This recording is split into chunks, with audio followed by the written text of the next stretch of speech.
स्वागत है आप सभी का। नमस्कार, मैं हूं आपके साथ अमृता चौरसिया। खबरों की शुरुआत करेंगे, जानेंगे विस्तार से खबरों को, लेकिन उससे पहले नजर सुर्खियों पर।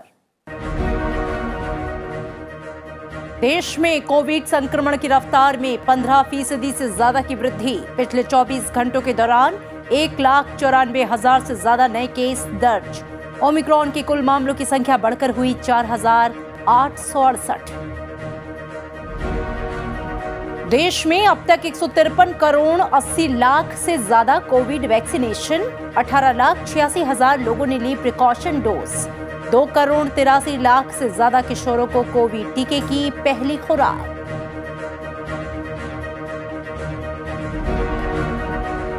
तमिलनाडु को 11 नए मेडिकल कॉलेज की प्रधानमंत्री ने दी सौगात। देश को मेडिकल केयर का हब बनाने पर दिया जोर। स्वामी विवेकानंद जयंती के मौके पर पुदुचेरी में राष्ट्रीय युवा महोत्सव का भी किया शुभारंभ।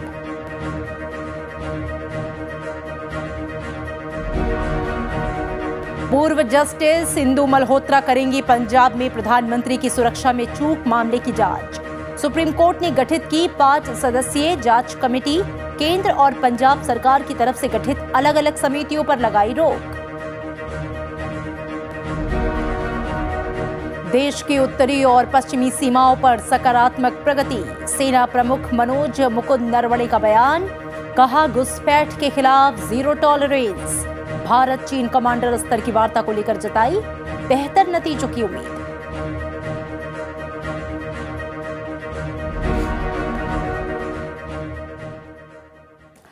देश में कोरोना वायरस के नए मामलों में आज इजाफा दर्ज किया गया। मंगलवार की तुलना में आज नए मामलों में 15.8% की तेजी आई। पिछले 24 घंटों के दौरान 1,94,720 नए कोविड-19 के केस दर्ज किए गए। पिछले 24 घंटों के दौरान नए मामलों के मुकाबले ठीक होने वाले मरीजों की संख्या कम रहने से एक्टिव केस बढ़े हैं। देश में 9 लाख से ज्यादा सक्रिय मामले हैं। एक्टिव केस कुल मामलों का 2.65% है। रिकवरी रेट घटकर 96.01% रह गई है। एक दिन में 60,405 मरीज ठीक हुए हैं, जबकि अब तक कुल 3 करोड़ 46 लाख से ज्यादा लोग कोरोना को मात देने में सफल रहे हैं। देश में दैनिक संक्रमण दर बढ़कर 11.05% हो गई है। वहीं साप्ताहिक संक्रमण दर 9.82% है। दिल्ली में कई दिनों से लगातार 20,000 से ज्यादा मामले सामने आ रहे हैं। दिल्ली में अब पॉजिटिविटी रेट 25% के आसपास आकर रुक गया है। ये एक अच्छा संकेत है। दिल्ली में जो केसेस हैं वो 20,000 से ज़्यादा लगातार कई दिनों से आ रहे हैं, बट जो पॉजिटिविटी भी है और केसेस जो पॉजिटिविटी रेट है वो लगता है कि लगभग 25% के आसपास आके रुक गया। वरना तो क्या था, पहले 5%, फिर 10%, फिर 15%, फिर 20%, फिर 25%, पर 25 के आसपास आके फिर 25 के आसपास ही चल रहा है। तो ये थोड़ा अच्छा संकेत मैं कहूँगा। दूसरा ये भी है कि हॉस्पिटल्स के अंदर जो एडमिशन्स हैं ना, पहले इतनी तेज़ी से बढ़ रहे थे। मतलब डेली के एडमिशन जो आज हैं उससे कल उससे ज़्यादा थे, परसों से ज़्यादा थे, तो डेली बढ़ रहे थे। अब पिछले 4-5 दिन से number of admissions are same, वो प्लेटो कर रहा है। तो इसका मतलब कहीं ना कहीं इसको रुकावट है और हो सकता है जल्दी ही गिरना स्टार्ट हो जाएगा। वहीं देश में कोरोना के नए वेरिएंट के 407 नए मामले दर्ज किए गए। स्वास्थ्य मंत्रालय के मुताबिक इन नए आंकड़ों के साथ देश में के ओमिक्रॉन के कुल मामलों की जो संख्या है वो बढ़कर 4,868 पहुंच गई है। महाराष्ट्र में अब तक सबसे ज्यादा 1,281 ओमिक्रॉन के मरीज हैं। दूसरे नंबर पर राजस्थान में 645, दिल्ली में 546, कर्नाटक में 479 और केरल में 350 मरीज ओमिक्रॉन के हैं। कुल ओमिक्रॉन मरीजों में से अब तक 1,805 ओमिक्रॉन के मरीज ठीक हो चुके हैं। इससे पहले मंगलवार को 428 और सोमवार को 410 नए मामले दर्ज किए गए थे। इंडिया में अगर देखें तो 28 स्टेट्स और यूटीज में 4,868 के करीब ओमिक्रॉन केसेस अब तक डिटेक्ट हुए हैं, जो कि जीनोम सीक्वेंसिंग के द्वारा डिटेक्ट किए गए हैं, और जिसमें से 1,805 केसेस रिकवर भी हो चुके हैं। देश में कोविड के बढ़ते मामलों के बीच कोविड टीकाकरण अभियान भी युद्ध स्तर पर जारी है। राष्ट्रव्यापी कोविड टीकाकरण अभियान के तहत देश में अब तक 153 करोड़ 80 लाख से अधिक टीके लगाए जा चुके हैं।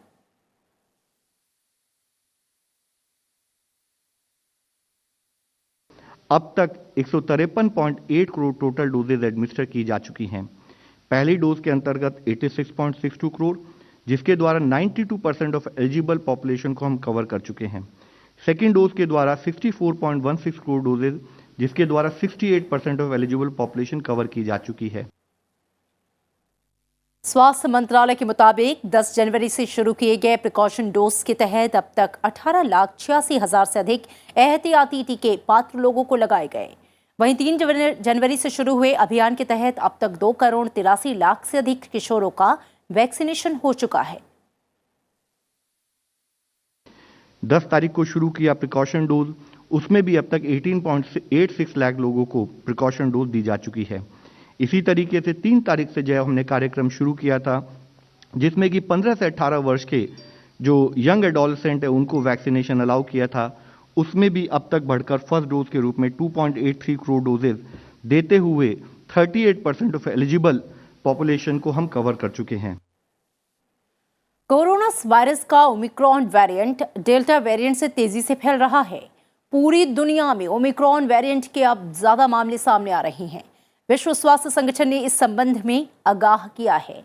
वैश्विक स्वास्थ्य एजेंसी के अधिकारी ने यह जताया है कि इस बात के साक्ष्य बढ़ रहे हैं कि ओमिक्रॉन प्रतिरक्षा शक्ति से बच निकल सकता है, लेकिन दूसरे स्वरूपों की तुलना में इससे बीमारी की गंभीरता कम है। कुछ देशों में ओमिक्रॉन को डेल्टा पर हावी होने में समय लग सकता है, क्योंकि ये उन देशों में डेल्टा वेरिएंट के प्रसार के स्तर पर भी निर्भर करेगा। 3 से 9 जनवरी वाले सप्ताह में विश्व भर में कोविड के 1.5 करोड़ नए मामले सामने आए, जो उससे पहले के सप्ताह की तुलना में 55% अधिक हैं, जब करीब 95 लाख मामले सामने आए थे। दुनिया भर में सबसे ज्यादा कोरोना के मामले अमेरिका में सामने आए हैं। अब जब एक बार फिर से ओमिक्रॉन वेरिएंट की वजह से कोरोना की रफ्तार बढ़ गई है, तो इसकी मार भी अमेरिका पर बुरी तरह से पड़ रही है। ओमिक्रॉन की वजह से अमेरिका में कोरोना की महालहर चल रही है। बीते दिन अमेरिका में 7,60,000 से ज्यादा मामले सामने आए। इसके साथ ही यहां एक्टिव मरीजों की संख्या 2 करोड़ को पार कर चुकी है। प्रधानमंत्री नरेंद्र मोदी ने आज वीडियो कॉन्फ्रेंसिंग के जरिए तमिलनाडु को 11 नए सरकारी मेडिकल कॉलेज की सौगात दी। इसके साथ ही प्रधानमंत्री ने चेन्नई में central institute of classical Tamil के नए कैंपस का उद्घाटन किया। इस मौके पर देश में मेडिकल क्षेत्र में सुधार का जिक्र करते हुए प्रधानमंत्री ने कहा कि आयुष्मान भारत की वजह से गरीबों को उच्च गुणवत्ता और सस्ती स्वास्थ्य सेवा पाने का मौका मिला है।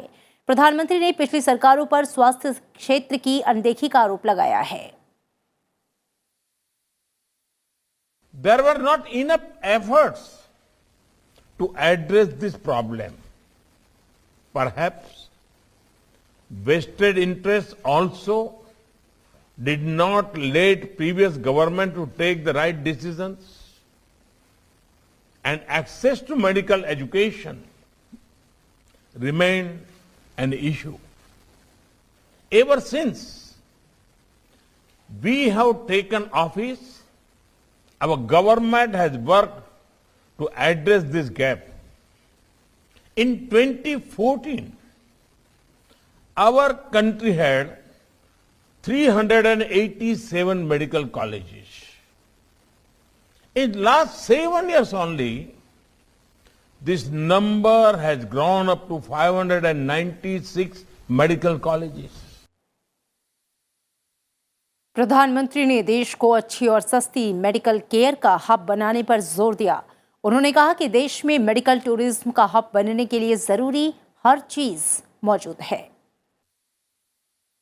India has everything needed to be a hub for medical tourism. I say this based on the skill of our doctors. I urge the medical fraternity to look at telemedicine as well. Today, the world has also taken note of Indian practices that further wellness. This includes yoga, Ayurveda and Siddha. और इससे पहले प्रधानमंत्री नरेंद्र मोदी ने स्वामी विवेकानंद की जयंती के अवसर पर आज पुडुचेरी में राष्ट्रीय युवा महोत्सव का वीडियो कॉन्फ्रेंसिंग के माध्यम से उद्घाटन किया। इस मौके पर प्रधानमंत्री ने कहा कि विश्व भारत की ओर बड़ी उम्मीद और विश्वास से देख रहा है, क्योंकि उसके लोग और विचार युवा हैं। प्रधानमंत्री ने कहा कि आज देश के पास 50,000 से ज्यादा स्टार्टअप्स का मजबूत इकोसिस्टम है। पूरी दुनिया के यूनिकॉर्न इकोसिस्टम में भारतीय युवाओं का जलवा है। जिस देश के पास जितनी युवा जनसंख्या है, उसके सामर्थ्य को उतना ही बड़ा माना जाता है, उसकी संभावनाओं को उतना ही व्यापक माना जाता है। लेकिन भारत के युवाओं के पास डेमोग्राफिक डिविडेंड के साथ साथ लोकतांत्रिक मूल्य भी है, उनका डेमोक्रेटिक डिविडेंड भी अतुलनीय है। प्रधानमंत्री ने कहा कि बेटा बेटी एक समान है। इसी सोच के साथ सरकार ने बेटियों की बेहतरी के लिए शादी की उम्र को 21 साल करने का निर्णय लिया है। बेटियां भी अपना करियर बना पाएं, उन्हें ज्यादा समय मिले, इस दिशा में ये एक अहम कदम है। इस मौके पर प्रधानमंत्री ने 23 करोड़ रुपए की लागत से निर्मित काम रॉजर मणि मंडप का भी शुभारंभ किया। उन्होंने पुडुचेरी प्रौद्योगिकी विश्वविद्यालय में स्थापित सूक्ष्म लघु मध्यम उद्यम प्रौद्योगिकी केंद्र भी राष्ट्र को समर्पित किया। इस केंद्र के निर्माण में 1 अरब 22 करोड़ रुपए की लागत आई है। बेटे बेटी एक समान है, इसी सोच के साथ सरकार ने बेटियों की बेहतरी के लिए शादी की उम्र को 21 साल करने का निर्णय लिया है। बेटियां भी अपना कैरियर बना पाएं, उन्हें ज्यादा समय मिले, इस दिशा में ये एक बहुत महत्वपूर्ण कदम है। सुप्रीम कोर्ट ने प्रधानमंत्री नरेंद्र मोदी की हाल की पंजाब यात्रा के दौरान सुरक्षा में चूक मामले की जांच के लिए पूर्व जस्टिस इंदु मल्होत्रा की अध्यक्षता में 5 सदस्यीय समिति गठित की है। सुप्रीम कोर्ट की पूर्व जस्टिस इंदु मल्होत्रा के नेतृत्व में गठित कमेटी पूरे मामले की जांच करेगी। एनआईए के महानिरीक्षक, चंडीगढ़ के पुलिस महानिदेशक, पंजाब और हरियाणा उच्च न्यायालय के रजिस्ट्रार जनरल और पंजाब के अतिरिक्त डीजीपी सुरक्षा को समिति का सदस्य नियुक्त किया गया है। इसके साथ ही सुप्रीम कोर्ट ने पंजाब और केंद्र सरकार की तरफ से बनाई गई कमेटियों को अपनी अपनी जांच रोकने का आदेश दिया है। अदालत ने पंजाब और हरियाणा उच्च न्यायालय के रजिस्ट्रार जनरल को निर्देश दिया है कि वो पंजाब सरकार की तरफ से प्रधानमंत्री के 5 जनवरी के दौरे के लिए की गई सुरक्षा व्यवस्था से संबंधित सभी जब्त दस्तावेज समिति को फौरन उपलब्ध कराएं। पीठ ने उम्मीद जताई है कि ये समिति जल्द ही अपनी रिपोर्ट दाखिल करेगी। फिरोजपुर में 5 जनवरी को प्रदर्शनकारियों के मार्ग अवरुद्ध करने के कारण प्रधानमंत्री का काफिला फ्लाईओवर पर फंस गया था, जिसके बाद वो एक रैली समेत किसी भी कार्यक्रम में शामिल हुए बिना पंजाब से दिल्ली वापस लौट आए थे। सुप्रीम कोर्ट ने हरिद्वार और दिल्ली में हाल ही में आयोजित हुए कार्यक्रमों में कथित रूप से नफरत फैलाने वाले भाषण देने वाले लोगों के खिलाफ जांच और कार्रवाई सुनिश्चित करने का निर्देश देने का अनुरोध करने वाली याचिका पर केंद्र, दिल्ली पुलिस और उत्तराखंड पुलिस से जवाब तलब किया है। मुख्य न्यायाधीश की अध्यक्षता वाली पीठ ने नोटिस जारी करके जवाब मांगा है। अदालत ने मामले में आगे की सुनवाई को 10 दिन के बाद के लिए सूचीबद्ध किया है। वरिष्ठ अधिवक्ता कपिल सिब्बल ने पीठ से इस मामले को 17 जनवरी को सुनवाई के लिए सूचीबद्ध किए जाने का अनुरोध किया है। याचिका में यह कहा गया है कि उत्तराखंड और दिल्ली पुलिस ने कोई प्रभावी कार्रवाई नहीं की है।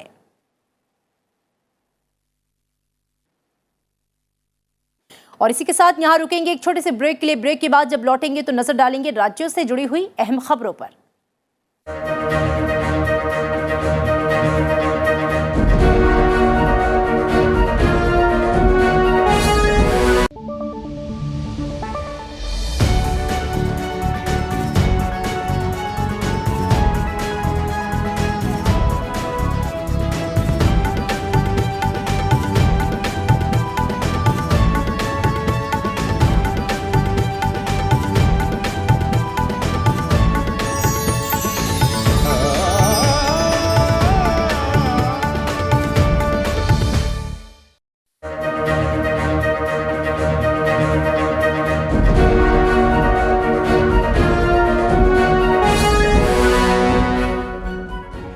Welcome back. आप देख रहे हैं आज की खबर और अब नजर राज्यों से जुड़ी हुई अहम खबरों पर।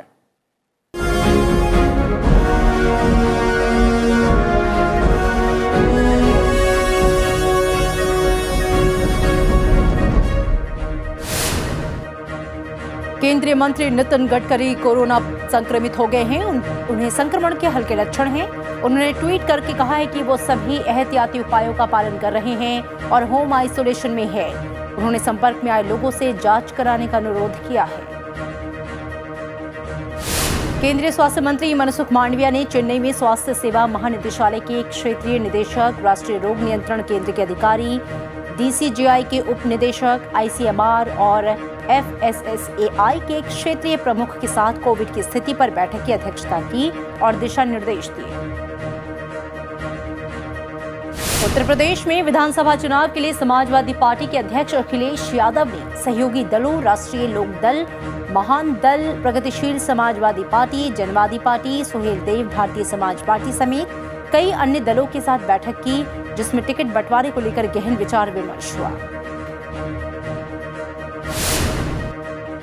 उत्तर प्रदेश में सिरसागंज में समाजवादी पार्टी के विधायक हरिओम यादव, पूर्व विधायक धर्मपाल यादव और सहारनपुर जनपद के बेहट से कांग्रेस विधायक नरेश सैनी बीजेपी में शामिल हो गए। इस मौके पर बीजेपी के कई नेता मौजूद रहे।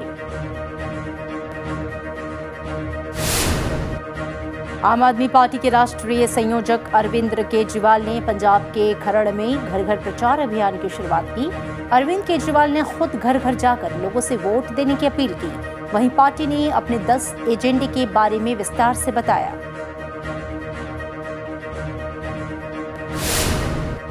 उत्तर प्रदेश सरकार में कैबिनेट मंत्री और बीजेपी नेता दारा सिंह चौहान ने अपने पद से इस्तीफा दे दिया है। उन्होंने कहा कि समाज के लोगों से चर्चा करने के बाद किसी पार्टी में शामिल होने का फैसला लूंगा। टोक्यो ओलंपिक में ब्रॉन्ज मेडल जीतने वाली मुक्केबाज लवलीना बोरगोहेन को असम पुलिस में डीएसपी बनाया गया है। असम के मुख्यमंत्री हेमंत बिस्वा शर्मा ने दिसपुर में एक कार्यक्रम में लवलीना को नियुक्ति पत्र सौंपा।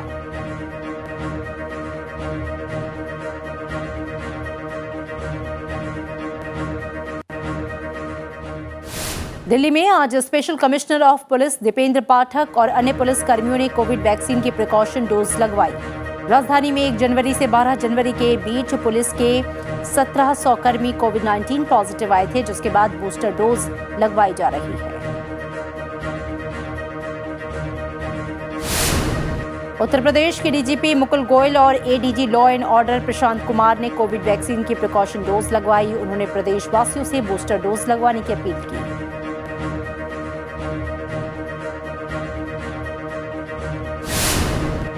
कोरोना वायरस के बढ़ते मामलों के बीच गुजरात में पतंगबाजी के लिए सार्वजनिक स्थानों, सड़कों और खुले मैदानों में लोगों के एकत्र होने पर रोक लगा दी गई है। इससे पतंग कारोबार प्रभावित हो रहा है।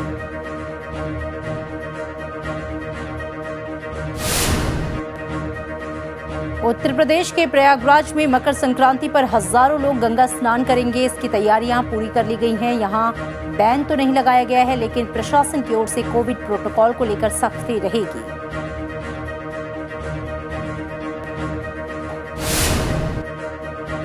कोविड संक्रमण के बढ़ते मामलों को देखते हुए मकर संक्रांति के मौके पर हरिद्वार में गंगा स्नान पर बैन लगा दिया गया है। प्रशासन ने श्रद्धालुओं के हर की पौड़ी जाने पर रोक लगा दी है।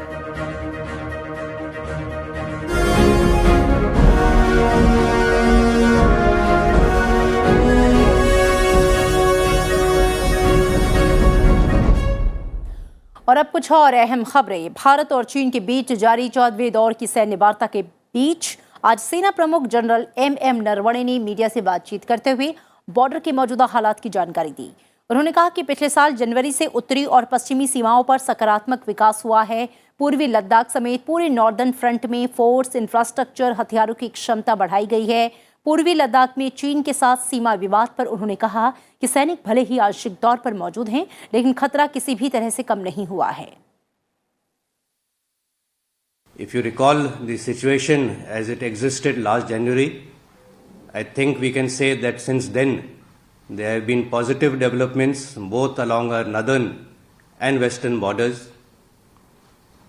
On the northern borders, we have continued to maintain the highest levels of operational preparedness, while at the same time engaging with the PLA through dialogue.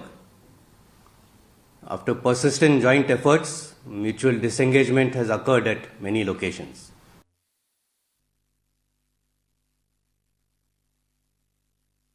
सेना प्रमुख ने कहा कि बुनियादी ढांचे का विकास समग्र रूप से किया जा रहा है। उन्होंने कहा कि पश्चिमी मोर्चे पर विभिन्न लॉन्च पैड में आतंकवाद की संख्या में वृद्धि हुई है। बार बार नियंत्रण रेखा के पार घुसपैठ के प्रयास किए गए। There have been repeated attempts at infiltration across the LC, and needless to say, this once again exposes the nefarious designs of our western neighbor. But we on our part have resolved to show zero tolerance for terror, and we have committed ourselves to extract dire costs should that be forced upon us. Bharat चीन core commander स्तर की वार्ता को लेकर सेना प्रमुख ने सकारात्मक नतीजों की उम्मीद जताई है। The 14th round of the core commander level talks are underway, and I am hopeful that you shall see further development in the days ahead. पूर्वी लद्दाख में भारत और चीन के बीच 4वें दौर की वार्ता में विवादित मामलों को हल करने की कोशिश हो रही है। 3 महीने के बाद सेना और पीपल्स लिबरेशन आर्मी की एरिया कमांडरों के बीच नए दौर की बातचीत चीन के एक क्षेत्र में स्थित मोल्डो सीमा पर शुरू हुई। Commander lieutenant general Anindya Sen Gupta पहली बार भारतीय प्रतिनिधिमंडल का नेतृत्व कर रहे हैं।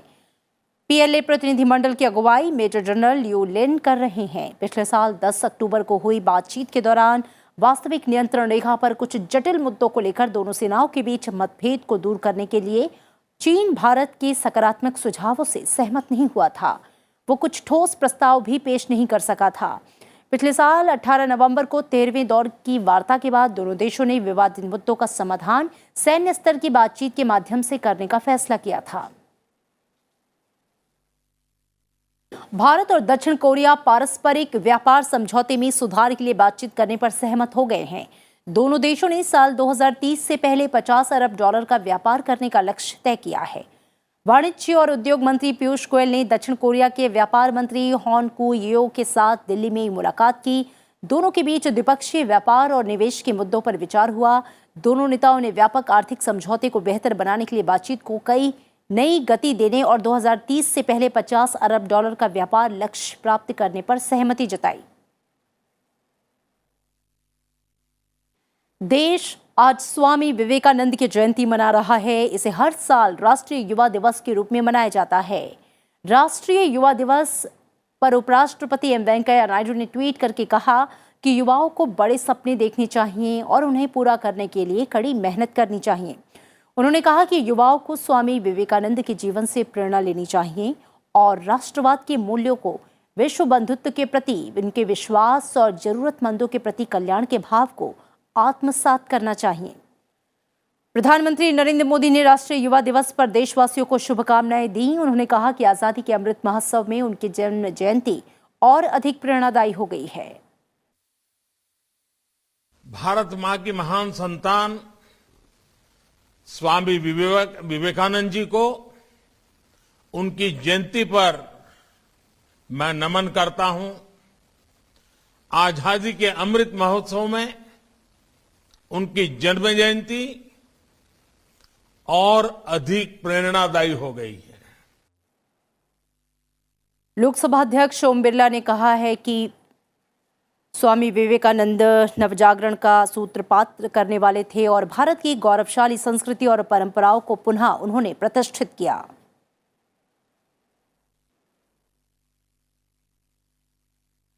और इसी के साथ इन तमाम खबरों के साथ फिलहाल बुलेटिन में इतना ही। चलते चलते आपको छोड़ जाते हैं पहाड़ों पर जारी बर्फबारी की इन तस्वीरों के साथ, जहां पे इसका लुत्फ उठाने के लिए बड़ी तादाद में सैलानी पहुंच रहे हैं।